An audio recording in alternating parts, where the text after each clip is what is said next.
날씨가 이제 아침 저녁으로는 많이 쌀쌀합니다. 아침 저녁으로는 겨울옷 입었다가 이제 오후에는 또 가을옷 입고 이런 형편인데 꼭 건강 조심하시고 이 코로나 팬데믹 있는데 또 독감까지 있으니까 훨씬 더 우리가 건강에 조심해야 될 것입니다.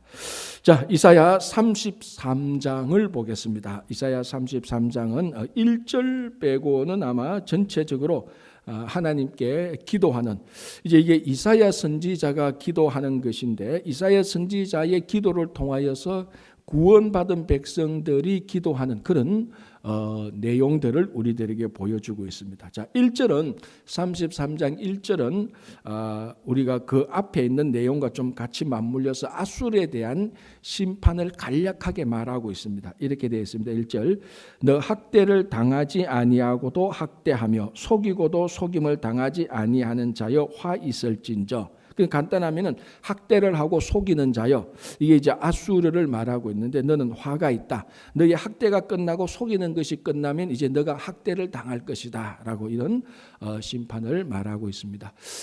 쉽게 말하자면은 심은 대로 거두는 거죠. 학대를 한 사람은 또 학대를 받는다라는 이런 말씀입니다. 자, 이제 2절부터 우리가 기도의 내용들을 좀 중요한 몇 부분을 살펴보겠습니다. 2절, 여호와여 우리에게 은혜를 베푸소서. 우리가 주를 앙망하오니. 자, 이 앙망한다는 말은 간절히 간구한다 또는 간절히 기다린다, 간절히 기대한다라는 뜻입니다. 그러니까 앙망이라는 말 속에 간절함이 들어가 있는 것입니다. 그죠? 기대하고 기도하고 기다리는 이런 속에서 간절히 기도할 때 우리가 그걸 한 말로 앙망한다 이렇게 얘기를 하고 있습니다. 그래서 여호와여 우리에게 은혜를 베푸소서. 우리가 주님을 간절히 기도하고 간절히 보고 싶어하고 간절히 우리가 찬양하고 싶어하고 간절히 예배드리고 싶어한다 이런 말입니다.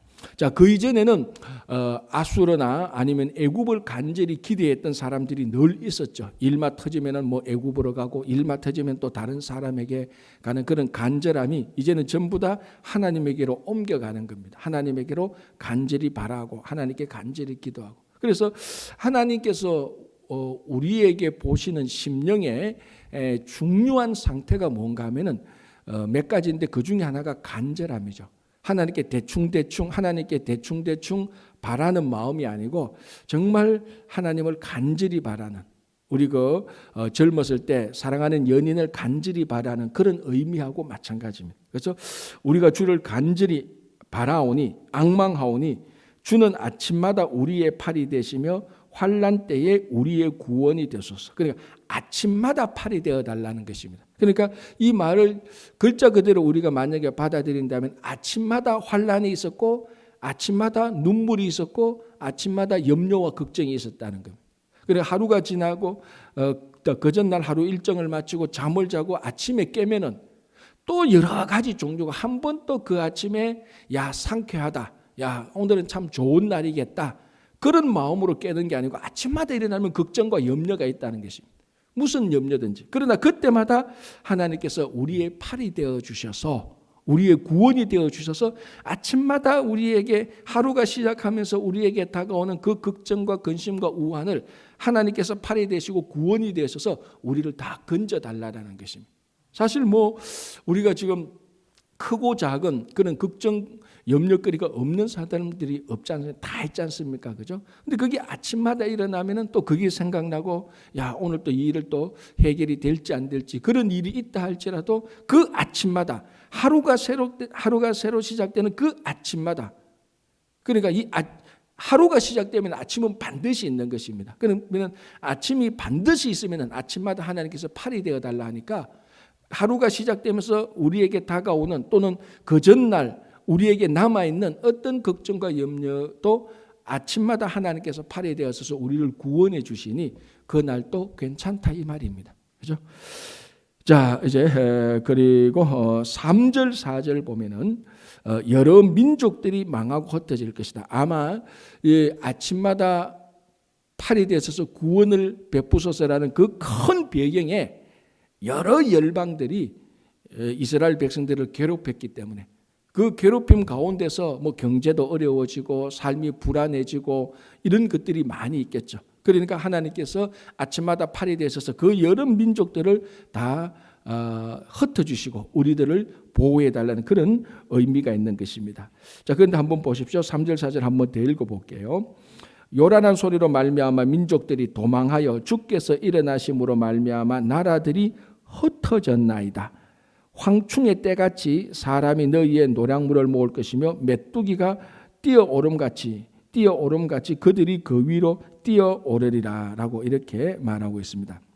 그러니까 이 하나님께서 열방을 심판하는데 어떻게 심판하는가 하면 황충의 때와 메뚜기 때가 지나간 것처럼 심판하겠다라는 것입니다. 그러면은 열방들을 대충 심판하겠다는 겁니까? 완전히 다 싹 쓸어버리겠다는 겁니까?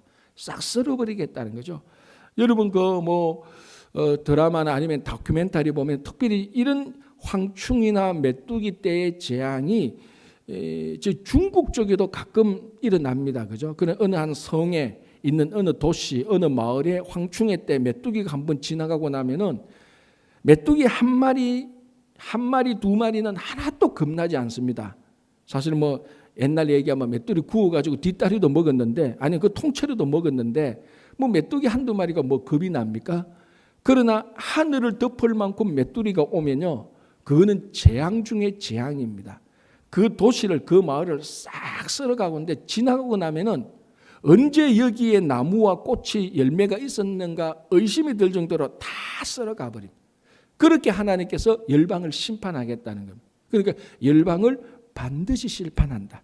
그리고 대충 심판하는 것이 아니고 완전히 완벽하게 철저하게 심판한다는 것입니다. 단지 심판하는 그 시간이 우리의 시간이 아니고 하나님의 시간에 이루어지니까 우리가 생각하기를 또는 열방들이 생각하기를 뭘 하나님의 심판이 그렇게 오겠나라는 의심이 들 수는 있겠지만은 심판이 시작되고 그 심판이 하나님의 시작이라면은 그는 철저하게 확실하게 이루어진다는 것입니다. 그래서 하나님의 심판이 열방들을 다 심판할 때 하나님께서는 그 열방의 심판은 이스라엘 백성들의 구원과 그 마찬가지인 그런 내용이 되는 것입니다. 그렇죠? 자, 이런 가운데에서 6절을 보시기 바랍니다. 너의 시대에 평안함이 있으며 구원과 지혜와 지식이 풍성할 것이니 여호와를 경외함이 너의 보배니라. 자, 지혜와 지식이 나오고 여호와를 경외하는 것이 나옵니다. 무엇이 생각납니까?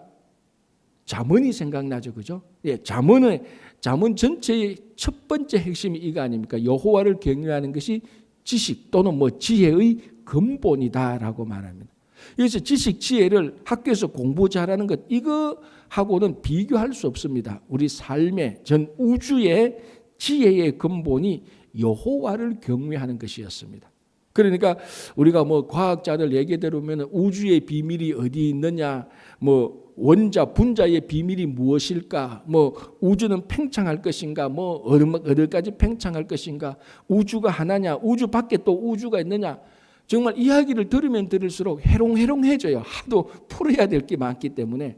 그러나 그 모든 것에 알 수 있는 지혜의 근본은 여호와를 경외하는 것입니다. 그러니까 그것이 과학적으로 물리를 잘하고 화학을 잘하는 것이 우주의 비밀을 푸는 학문의 근본이다. 그게 아니고 여호와를 경외하는 것이 그 우주의 미스테리를 푸는 것이라는 겁니다. 그러니까 우주론, 우리가 뭐 진짜 물리학적으로 말하면 우주론 또는 화학적으로 말하면 그 화학을 통한 원자, 중성자, 뭐 양성자 이런 것의 비밀, 이런 것은 철두철미하게 학문적입니다. 과학이나 화학이나 물리학이나 수학이나. 그래서 학문에서는 그런 기초를 잘 닦아놓으면 그 비밀을 풀 수 있다라고 말을 할 수는 있겠지만 정말 궁극적으로 그런 모든 비밀을 푸는 것은 여호와를 경외하는 것입니다. 전혀 안 맞는 것 같은데 비밀은 여기에 있는 것입니다. 여호와를 경외하는 것입니다. 그래서 오늘 또 보십시오. 너의 시대에 평안함이 있으며 구원과 지혜와 지식이 풍성할 것이다. 평안과 풍성함, 이것이 어디에 있는가? 여호와를 경외하는 것이 있다. 그래서 이것이 너의 보배다라고 얘기를 하고 있는 것입니다. 그래서 열방이 쳐들어오고 심판이 시작되고 자연 재앙이 일어나고 오늘날 같이 전염병으로 인한 코로나 팬데믹이 일어나도 이 모든 것의 비밀을 풀 수 있는 것은 여호와를 경외함에 있다는 것입니다. 여호와를 경외하면은 왜 이런 일이 생기고 이런 일에 대해서 어떻게 우리가 헤쳐나갈 것이며 앞으로 어떻게 우리가 살 것인가, 그 모든 비밀의 풍성함, 이런 모든 그 풀 수 있는 지혜와 지식의 풍성함이 여호와를 경외함에 있다는 것입니다. 그렇죠? 자, 이제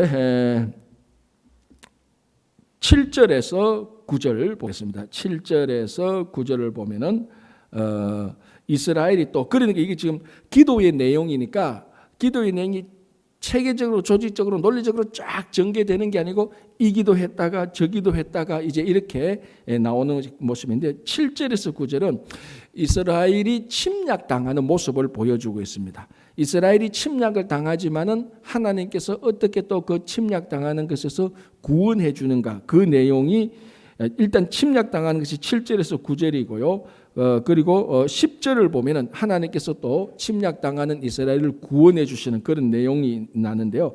7절에서 9절 이스라엘이 이제 침략당하는 모습인데, 여기에 9절을 보면은 이렇게 되어 있습니다.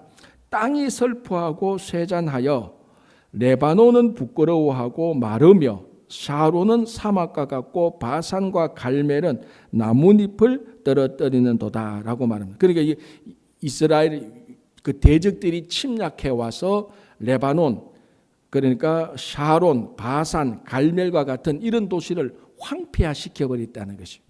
그러니까 특별히 이 네 도시들은 연구자들에 의하면은 다른 어떤 도시들보다 훨씬 더 농사가 잘 되고 좀 열매가 잘 맺는 풍성한 도시에 속한였다는 그런 연구가 있습니다. 그런데 이런 풍성한 도시조차도 침략자들이, 대적자들이 와서 그런 도시를 다 황폐하고 나뭇잎 다 떨어뜨리고 해서 이스라엘을 침략해서 이스라엘을 어렵게 하겠다라고 그렇게 얘기합니다. 자, 그때의 10절 보시기 바랍니다. 10절 이렇게 되어 있습니다. 여호와께서 이르시되 내가 이제 일어나며 내가 이제 나를 높이며 내가 이제 지극히 높아지리니. 자, 이 열방들, 대적들이 이스라엘을 침략할 때 이스라엘들은 자기 자력으로 그 침략을, 그 대적들을 물리칠 수가 없습니다. 계속해서 그 풍성한 도시들만 자꾸 황폐해져 가고 있습니다. 자, 이럴 때 우리가 한 일단의 그룹들이 뭘 했다고요? 애굽으로 가서 애굽 형님 도와주십시오라고 그렇게 얘기를 한 것이죠. 어쨌거나 대적자들이 이스라엘을 침략할 때 그 당시 이스라엘 백성들은 자력으로 그 대적들의 침략을 극복할 수가 없었습니다. 외부의 도움이 있어야 되는 것입니다. 자, 궁극적인 외부의 도움은 여호와 하나님이죠. 그런데 외부의 도움을 애굽에서 찾았다는 것입니다. 또는 뭐 다른 나라에서 찾고, 또는 다른 사람에서 찾고, 또는 다른 세력들, 다른 신들에서 찾았습니다. 어쨌든 첫 번째, 자체적으로 자력적으로 외부의 침략을 극복할 수 있는 힘이 없었고, 그렇다면 외부의 힘을 빌려야 되는데, 문제는 외부의 힘, 어느 힘? 여호와 하나님의 힘을 빌려야 되는데, 여호와 하나님께서 도와주셔야 되는데 그거를 뿌리치고 다른 쪽으로 갔던 사람들이 있었습니다. 그렇죠? 그러나 오늘 10절에 여호와 하나님께서 일어나셔서 이스라엘을 도우실 것이라는 그런 의미가 나타납니다. 그래서 10절에 여호와께서 이르시되, 하나님께서 스스로 말씀하시되 내가 이제 일어나며, 하나님께서 이제 일어나서 이스라엘을 돕겠다는 그런 이미지가 나타나는 거죠.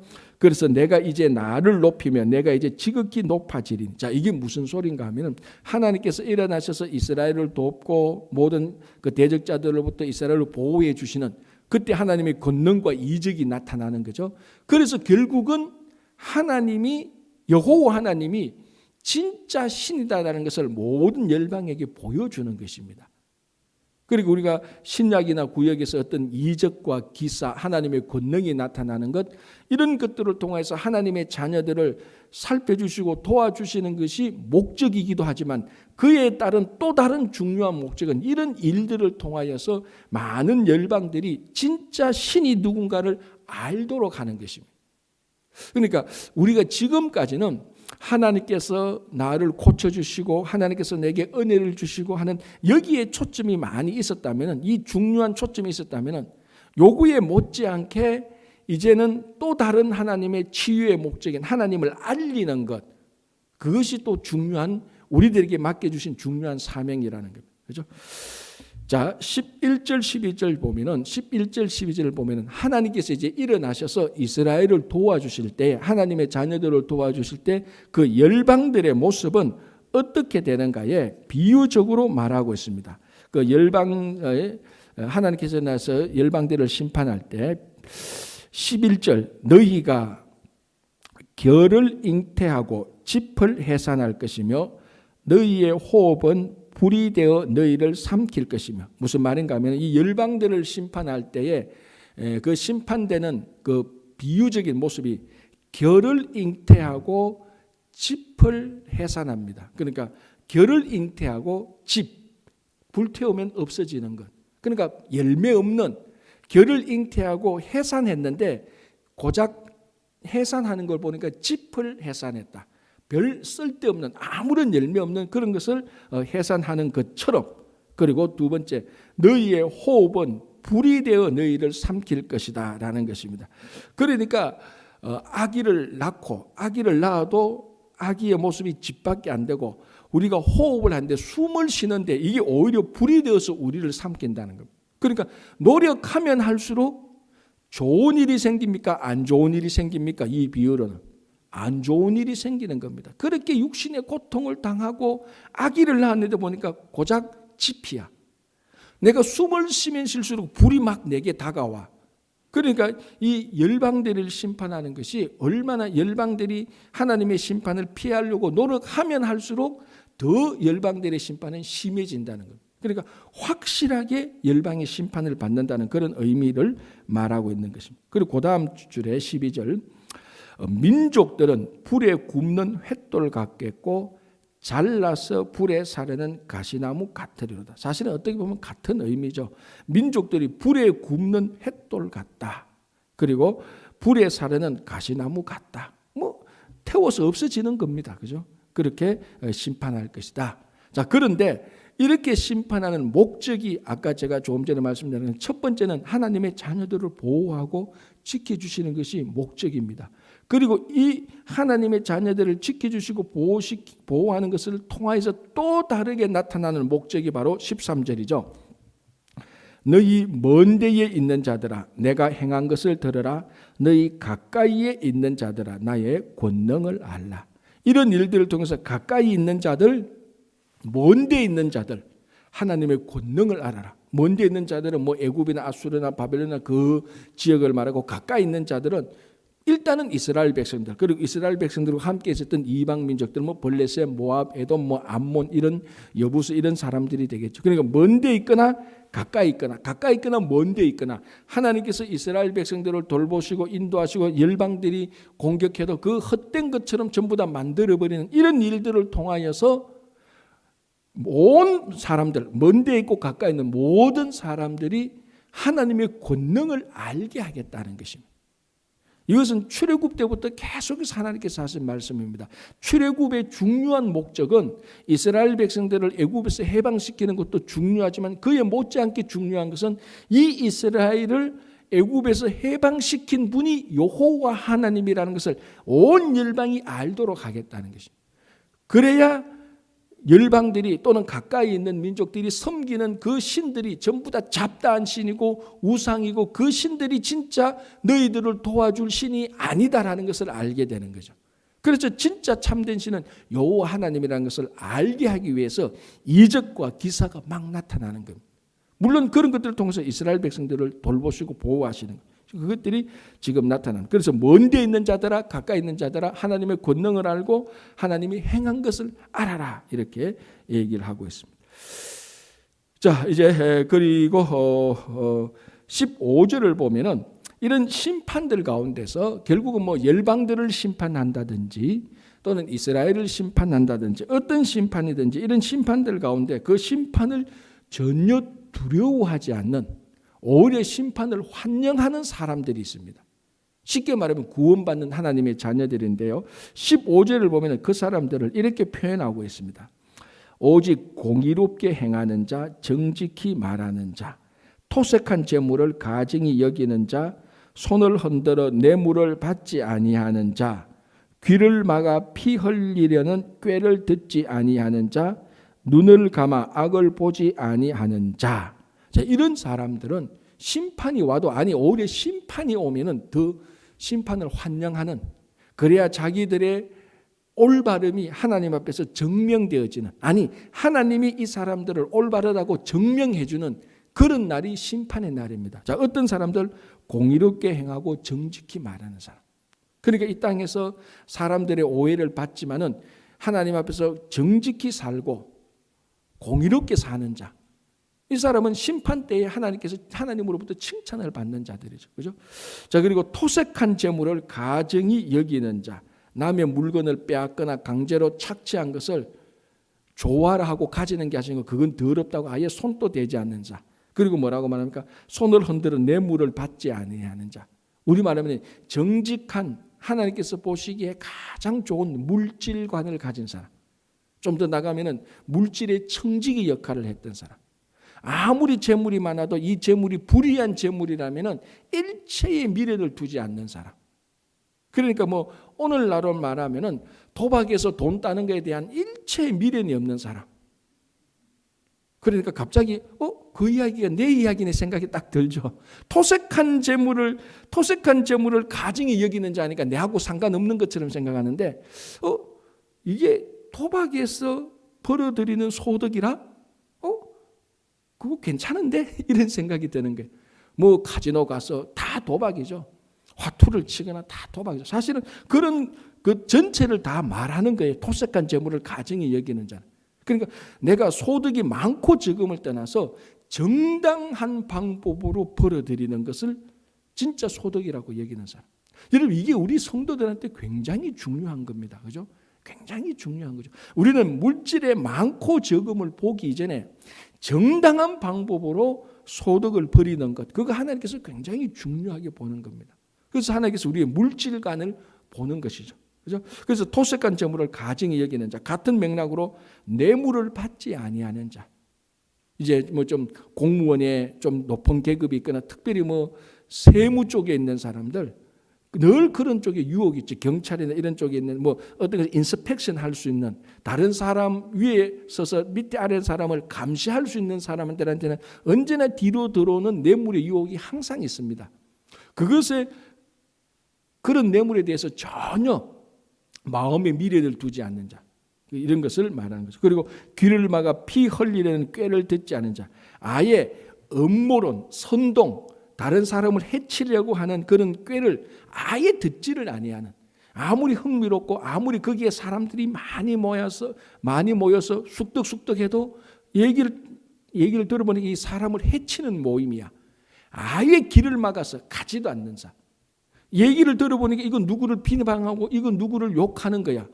이 얘기가 전파되면 어떤 그룹의 사람이나 어떤 사람이나 어떤 단체가 크게 명예를 다치거나 크게 오해를 받을 만한 어떤 내용들, 거기엔 일체의 미련을 두지 않고 일체의 말도 옮기지 않고 일체의 그 말을 마음에 담아두지 아니한 자. 그래서 뭐라고 하면 아예 길을 막아버리는 거죠. 이런 사람들. 그리고 그 다음에 뭐라고 말합니까?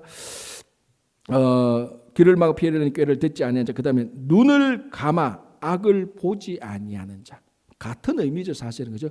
귀를 막아서 또는 눈을 막아서 아예 선동하고 음모하고 조작하고 사람들을 해치는 그런 것은 보지도 말고 듣지도 말아라.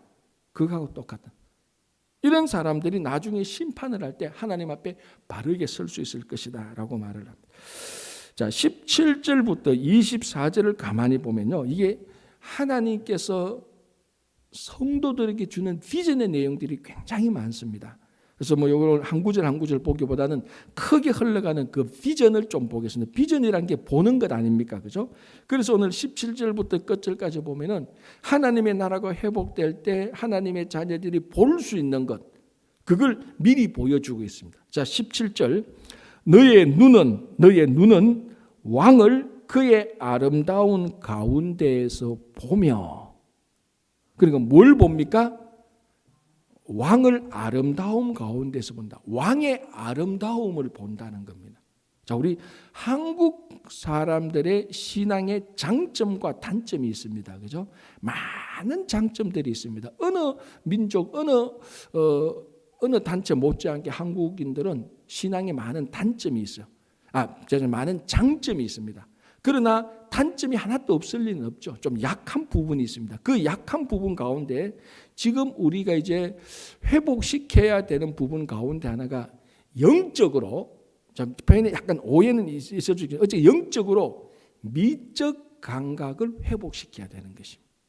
쉽게 말해서 예수 그리스도의 아름다움, 하나님 보좌의 아름다움, 여러분 사람들한테 굉장히 중요하게 영향을 미치는 것이 이 미적 감각입니다. 사실은 물론 생존하고 하루 세끼 밥을 먹고 그런 것에 비하면은 덜 중요할 수가 있죠. 일단 하루 세끼 밥을 먹고는 살아야 되죠. 그의 미적으로 이런 것이 사실은 덜 중요할 수 있지만, 그러나 하나님께서 우리들에게 일용할 양식을 주셔서 우리가 매일매일 살아갈 수 있도록 하는 겁니다. 거기에 덧붙여서 우리가 하나 회복시켜야 되는 것은 하나님의 아름다움을 볼 수 있는 것이어야 됩니다. 여러분, 이 아름다움을 보면은 세상의 잡것들을 보고 싶은 마음이 안 생겨요. 그래서 오늘 보십시오. 너의 눈은 왕을 볼 것이다가 아니고 그의 아름다움 가운데에서 볼 것이다. 그러니까 어떤 이 시각적 어떤 비전이 하나님의 아름다움에 초점이 꽉 맞춰져 있습니다. 그래서 내가 어떻게 살며 이 단체를, 이 공동체를 어떻게 세우면은 정말 이것이 아름다움, 하나님께서 보시는 그 아름다움을 내가 볼 수 있을까라는 데 초점을 맞춥니다. 그걸 우리는 다른 말로 비전이라고 말하는 겁니다. 사실은 교회의 비전, 개인의 비전, 국가 비전 이렇게 말하는데, 오늘 이 하나님 나라의 회복되는 첫 번째 비전이 뭔가 하면은 하나님의 아름다움을 볼 수 있는 것. 그러니까 여러분, 지금까지 여러분들이 신앙생활 하면서 설교를 쭉 많이 들어왔고 성경 공부를 쭉 많이 했는데, 하나님의 아름다움, 예수 그리스도의 아름다움에 대한 설교를 듣거나 성경 공부했던 적은 그렇게 많지 않을 겁니다. 그렇잖아요. 그죠? 왜냐하면 우리가 그것을 성경에서 덜 발견했고, 그리고 그것을 덜 강조했기 때문에 그렇습니다. 예수 그리스도의 아름다움은 이제 그게 우리가 지지난주 수요일 날 성경 공부할 때 하나님 보좌를 봤을 때 하나님 보좌의 그 아름다움이 휘황찬란하게 나타났습니다. 제가 우둔해서 성경 공부할 때 그 아름다움을 제대로 잘 전달하지 못한 나의 잘못이지, 그것을 하나님 보좌를 생각하면 그 아름다움이 사람을 미치게 할 정도로 아름다움이 있는 겁니다. 거기 한번 매료되면은 세상의 어떤 것에 대하여서도 내 마음을 빼앗아가지 못합니다. 자, 제일 쉽게 말하면은 정말로 절세의 미인의 아름다움을 한번 보면은 그게 뇌리에서 떠나지 않는 거예요. 와, 사람이 저렇게 아름다웠구나. 그리고 다른 여인들의 얼굴을 보면 이건 얼굴도 아니야. 그런 적이 있지 않나요? 절세의 미인을 보면 완전 홀린다는 거죠. 홀린다는 거. 그런데 진짜 예수 그리스도 하나님의 아름다움을 보면 좋은 의미로 진짜 거기 홀려버리는 거예요. 거기에 홀려버리면은 세상에 이런 것 저런 것에 대해서는 그거는 아름다움도 아니야. 그거하고 똑같은 거예요. 그래서 너의 눈은 왕을 그의 아름다운 가운데서 볼 것이다. 이런 자가 복된 자입니다. 시력이 좋고 눈이 동그랗게 사슴 눈망울이 있다고 해서 하나님의 아름다움을 보는 게 아니에요. 그래서 저는 그 말에 큰 위로를 받습니다. 저는 눈도 적고 시력도 나쁘고, 그러나 정말로 하나님의 아름다움은 시력하고 눈 크고 적고 그 일자 눈썹하고 일자 눈하고 상관없어요. 사슴 눈물처럼 똘망똘망해도요, 하나님의 아름다움을 전혀 못 보는 눈동자가 얼마나 많은지 모릅니다. 째진 눈이고 시력이 나빠도 하나님의 아름다움을 볼 수 있는 그 눈이 복된 눈이죠. 오늘 그걸 진짜로 우리가 말하는, 성경이 말하는 그걸 비전이라고 말합니다. 비전. 사람들이 말하는 얘기 듣고 비전을 세우고 그건 비전, 그건 자기들의 자기들의 의견들의 종합이고 세상의 아름다움일 수 있겠지만은 하나님의 아름다움을 보는 것, 그게 진짜로 우리가 말하는 성경이 말하는 성경의 비전입니다. 그걸 보는 자가 복된 겁니다. 그죠? 자, 그래서 첫 번째, 너의 눈은 왕을 그의 아름다운 가운데서 볼 것이며, 이게 우리들의 이제 비전이 되고, 두 번째는 광활한 땅을 눈으로 보겠고. 광활한 땅. 이게 이제 부동산 업자들이 제일 좋아하는 비전이죠. 광활한 땅, 저걸 내가 사서 투자하면은, 그런 땅이 아니고 하나님의 나라가 한없이 이루어지는 그 광활한 땅. 굳이 말하자면요, 성경에 나타나면 어쩌면은 모세가 가나안 땅에 들어가기 전에 느보산 꼭대기에서 그 약속의 땅을 보는 그 광활한 땅, 그런 모습일 겁니다. 비록 자기는 못 들어가지만은 하나님께서 약속해 주신 가나안 땅, 느보산에서 그 땅을, 그 요단강 건너서 그 땅을 바라보는 그 눈, 저 땅이 나는 못 들어가지만은 우리 후손들이 저기에서 살게 되는 하나님의 약속의 땅을 볼 수 있는 그 눈, 광활한 땅, 그것을 보는 눈. 자, 이걸 우리가 오늘날 우리 삶의 시대에서 한번 생각해 보면, 우리가 미국이 얼마나 광활해요, 그죠? 넓잖아요. 이 땅을 부동산 업자가 보는 그런 땅으로 보는 차원을 훨씬 뛰어넘어서 이 넓은 땅에 우리들이 살고 우리 자녀들이 하나님을 섬기며 살면서 이 땅에 복음을 전하며 이 땅에 정말 하나님을 섬기는 땅이 될 것이다라는 것을 볼 수 있는 눈, 그것이 우리 이민자가 신앙생활하며 자녀들에게 물려줄 수 있는 좋은 비전입니다. 그런데 그걸 우리가 품고 있어야 되는 겁니다. 진짜로 하나님의 아름다움을 볼 수 있어야 되고, 그게 우리 마음속에 있어야 자녀들한테 물려줄 수 있는 겁니다. 그걸 오늘 말씀, 이 성경이 말하고 있는 거죠. 자, 그리고 세 번째는 뭡니까? 20절을 한번 볼게요. 우리 절기의 시온성을 보라. 너의 눈이 안정된 처소인 예루살렘을 보리니 그것은 옮겨지지 아니할 장막이라. 그 말뚝이 영영이 뽑히지 아니할 것이요 그 줄이 하나도 끊어지지 아니할 것이며 라고 말합니다. 자, 이 예루살렘 시온성을 보라라고 말을 하고 있습니다. 그래서 이스라엘 백성들은 디아스포라, 어디에 흩어져도 늘 예루살렘을 향하여서 창문을 열고 하루에 몇 번씩 정해진 시간에 그 예루살렘을 자기가 보는 차원에서 기도를 하는 거죠. 대표적인 인물이 누구였죠? 다니엘이었죠. 그죠? 그래서 그 마음속에는 늘 시온성이 있는 겁니다. 하루에 몇 번씩 아침 저녁 정해진 시간에 시온성을 향해서 기도를 하면서 그 시온을 자기 마음에 품고 있는 겁니다. 그런데 그 시온 예루살렘이 어떤가 하면은, 하나님 나라가 어떤가 하면은 안정된 처소라고 말하고 있습니다. 오늘 보면 안정된 처소인 예루살렘 보라. 그것은 옮겨지지 아니할 것이다. 그 말뚝은 뽑히지 않을 것이다. 왜냐하면 하나님께서 지리적으로 물리적으로 약속했던 땅이 시온성입니다. 그렇죠? 그것을 마음에 품고 있는 사람.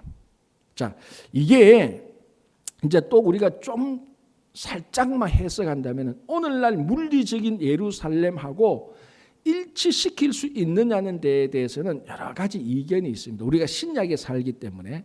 그러니까 어떻게 보면은 이것을 우리가 더 많이 확장해서 보면은, 그럼 목사님 지금 우리도 이 똑같이 저 예루살렘에 대해서 품고 있어야 됩니까? 라고 말을 할 때는 신약에 살고 있는 우리들은, 예수 그리스도를 구주로 고백하는 우리들은 예수님은 예루살렘에 대해서 황폐해질 것이라고 말씀을 하셨어요. 왜냐하면 예루살렘을 글자 그대로만 받아들이고 예루살렘에만 있으면 하나님께서 자기들을 보호해 줄 것이라는 극단적인 문자주의에 빠져서 예루살렘에 있으면서 진심으로 신령으로 하나님을 섬기지 않는 자, 그런 사람들이 있는 예루살렘은 하나님께서 황폐하게 시킨다. 그래서 예루살렘이 3번이나 무너지지 않습니까? 예루살렘을 황폐시키고 황폐시키고 황폐. 그러니까 이 부분에 대하여서 우리가 영원한 시온은 어디냐? 이 땅에서 교회로 보면 제일 정확합니다. 교회로 어떤 물리적인, 지금 이스라엘의 수도 예루살렘 그거라고, 이스라엘의 수도가 예루살렘이 아니죠, 지금. 어째, 그죠? 지금은 또 됐으니까. 어째, 그 이스라엘, 지금 이스라엘에 있는 그 예루살렘, 우리가 늘 성지를 가는 그 예루살렘, 그 장소, 이 장소만 그런 차원을 뛰어넘어서 예수 그리스도의 관점에서 볼 때 그 예루살렘의 완성은 예수 그리스도의 몸인 교회입니다. 이 부분은 사실은 예루살렘 시온주의자, 우리 기독교 안에도 시온주의자가 많습니다. 뭐 옳다 그래다는 나중에 보겠지만 기독교 시온주의자들이 예루살렘에 집착하는 것을 뛰어넘을 수 있는 것이 교회로 보는 것입니다. 가끔 극단적인 기독교 시온주의자가 아직도 구약시대처럼 그 예루살렘 말하는데 거기에 얽매이면 안 돼요. 우리는 그 예루살렘의 완성체인 교회를 말하는 것입니다. 그래서 교회는 예수 그리스도의 몸 자체고 교회의 머리는 예수 그리스도가 되는 거예요. 그러니까 우리 마음속에 늘 교회에 대한 어떤 세상의 기관 중에 하나인 교회가 아니고 이 교회가 예수 그리스도의 몸이고 이 교회의 몸된 이 교회의 주인 되시는 예수 그리스도가 거하는 이 교회에 대한 비전을 품고 있어야 되는 겁니다.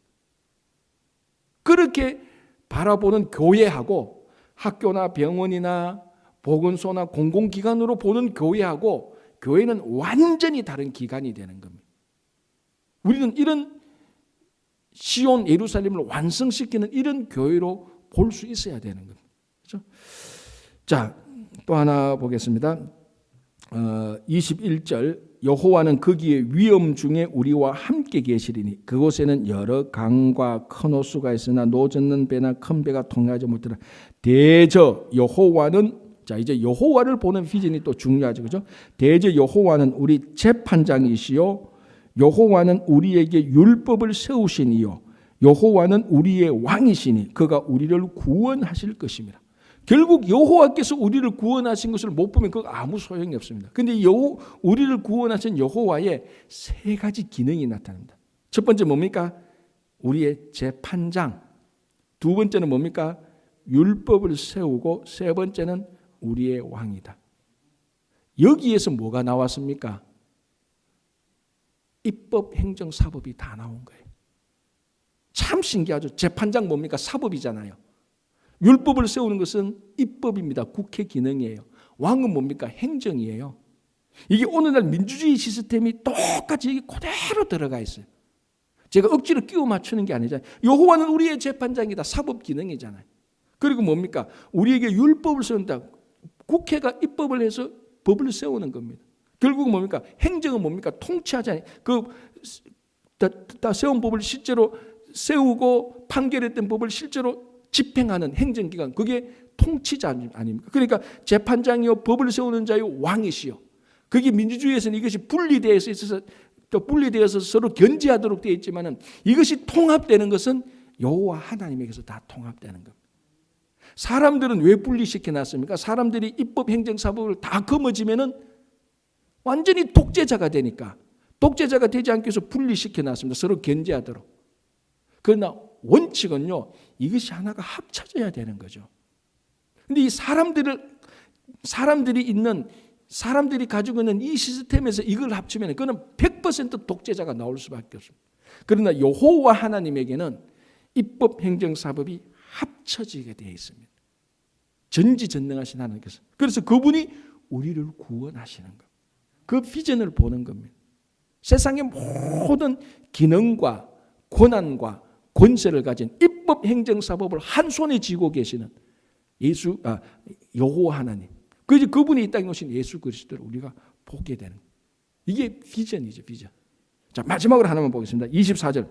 그 주민은 내가 병들었노라 하지 아니할 것이요 거기에 사는 백성이 사죄함을 받을 것이라. 뭘 봅니까? 하나님의 자녀들이 병들지 아니하고 용서함을 받아서 영원히 사는 것. 영원한 하나님에 대한 영생, 영원함에 대한 소망을 주는 거죠. 그것은 더 이상 병든 것이 없고, 이제 23절 보면 풍성히 사는 것도 말을 하죠. 그러면서 병든 것도 없고 뭡니까? 거기에서는 용서함을 받은, 죄사함을 받은 사람이 영원토록 살게 될 것이라는 비전. 그러니까 여러분들 이 17절에서 24절까지만 하면은 우리가 이 땅에서 살고 있는 성도들이 가져야 될 비전, 마음속에 품고 있어야 될 것을 정확히 다 얘기하고 있습니다. 여러분 혹시나 어렵고 힘들 때 내 인생이 왜 이렇게 힘드냐, 나는 뭐 아무 낙이 없다, 이렇게 말할 때 이 17절에서 이것을 보면서 이 가운데 비전을 여러분들에서 늘 되살리면서 살아가시기 바랍니다. 기도하겠습니다. 하나님 아버지 감사합니다. 코로나 팬데믹 동안에 절망되고 좌절되고 낙담되고 우울한 이때에 오늘 이사야 33장을 통해서 여전히 우리 속의 마음을 영적으로 흥분시키는 하나님 나라에 대한 비전을 보게 됩니다. 우리들의 눈을 뜨게 하셔서 하나님의 아름다움을 보게 하시고 하나님 나라를 보게 하시고 교회의 아름다움, 교회의 권세와 권위를 보게 하시고 모든 권한과 권세를 쥐고 계시는 여호와 하나님을 보게 하시고 그리고 우리가 온전한 몸으로 죄사함을 받고 영원히 병들지 않는 그 나라에서 살 것에 대한 소망과 비전을 더하여 주시옵소서. 오늘 하루도 이 비전 가운데서 살아가며 힘과 용기를 얻게 도와주시옵소서. 감사하오며 예수님 이름으로 기도합니다. 아멘.